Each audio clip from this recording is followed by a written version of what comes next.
Hello friends, welcome back to the new video. In this video guys, we are going to talk about how to set pin lock in a Samsung phone device. Guys, you want to set this pin lock in your Samsung phone, so as you can set it. And guys, now let's see how to set pin lock in a Samsung phone. In this video I will show you. So guys, without waste time guys, open your phone setting to set your pin password. Then guys, scroll and guys, you can see your lock screen settings. So guys, tap here. Guys, click on screen lock type.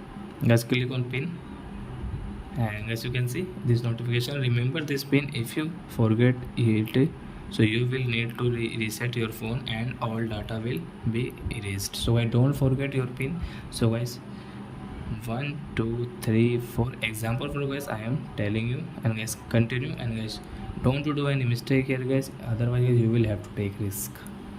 1 2 3 4 okay. Then guys, next, done. And guys, now you can see we have this pin locks 1 2 3 4 okay. So I hope friends you have understood how to set pin lock in our Samsung phone. So that's it guys, thanks for watching. Now we will go to next video with new topic guys. Bye bye friends.